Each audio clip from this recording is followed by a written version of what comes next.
মানে মিমি তৃণমূল, তৃণমূলই মিমি, হুমায়ুনের তৃণমূল, তৃণমূলই হুমায়ুন, সব মিলেমিশে একাকার, একই অঙ্গে এত রূপ।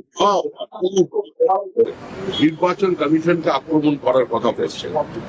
নির্বাচন কমিশন অফিসের সামনে কি হচ্ছে সেটা প্রত্যেকের দেখা, এবং যে রাজ্যে আইনজীবীরা বারবার আক্রান্ত হয় সেখানে আবার মালদায় হবেন, এটা অত্যন্ত স্বাভাবিক। 15 ঘন্টা ধরে মুখ্যমন্ত্রী যদি চাইতেন তাহলে ওখান থেকে অবরোধ তুলে দিতে পারতেন। আসলে উনি একটা ভয়ের বাতাবরণ তৈরি করতে চাইছেন, সংঘর্ষ চাইছেন, বিভাজন চাইছেন, পরোক্ষভাবে দাঙ্গার কথা বলছেন, সবই তো বলে থাকেন না। মানুষ শুনেছে।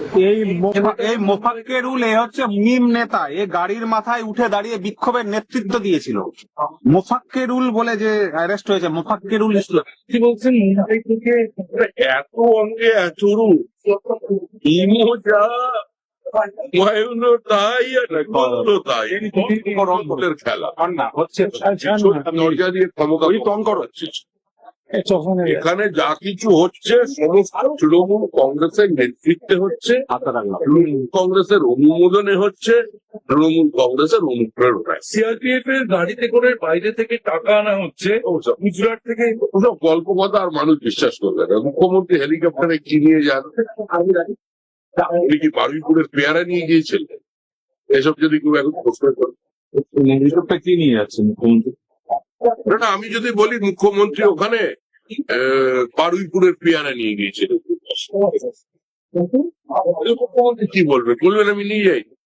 এইসব আসছে কিন্তু আর নেয় না মানুষ। তৃণমূল নেই ভাই, তৃণমূল চলে গেছে। বলছি, কালকে শুভেন্দু অধিকারীর মনোনয়নকে কেন্দ্র করে যে অশান্তি, তাতে জোড়া মামলা এখন রুজু করলো লালবাজার নির্বাচন কমিশনের অভিযোগের ভিত্তিতে মামলা রুজু হলো। মাইক বাজানোর অনুমতি ছিল না, অনুমতি ছিল বিজেপির, আর বিনা অনুমতিতে সেখানে তৃণমূল কর্মীরা জড়ো হয়েছিলেন। জোড়া মামলা আজকে লালবাজার জোড়া মামলা রুজু করলো। কিছু তো বেআইনি চলেছে, একেই তো গ্রেপ্তার করেছে। মানে মিমি তৃণমূল, তৃণমূলই মিমি, হুমায়ুনের তৃণমূল, তৃণমূলই হুমায়ুন, সব মিলেমিশে একাকার, একই অঙ্গে এত রূপ। ভোট গণনা শেষ হলেও পশ্চিমবঙ্গে বাহিনী থাকবে, আইন শৃঙ্খলার জন্য 5টা কোম্পানি কেন্দ্রীয় বাহিনী থাকবে, থাকতেই হবে। রাজ্যপালকে বিশেষ দায়িত্ব নিতে হবে, কারণ একটা সরকারের একটা টিদিং পিরিয়ড থাকে। তো নতুন সরকার এসে তৃণমূলের হাত থেকে তৃণমূলকে বাঁচানোর জন্য তৃণমূলদের লিঞ্চিং হবে, এটার থেকে তাদের রক্ষা করতে হবে। আমরা আত্মীয়তা চাই না, রক্তপাত চাই না, তৃণমূল কর্মীর প্রাণহানি চাই না। তৃণমূলকে বাঁচানোর জন্যই তৃণমূলের হাত থেকে আজকে কেন্দ্রীয় বাহিনীকে দেবাশিস কুমার বারবার বলেছেন যে উড়িষ্যা থেকে, মধ্যপ্রদেশ থেকে পরিযায়ী শ্রমিকরা বা সেখানে যারা কাজ করে তারা আসবে। এবার বাংলা জায়গায় পরিবার গেছে দেখা করতে, তাদেরকে বাংলায় ভোট দিতে আসতে টিকিট দিচ্ছে না বিজেপি। আমাদের ওখানে খাতায় নাম লেখাতে বলতে আমরা দিয়ে দেবো।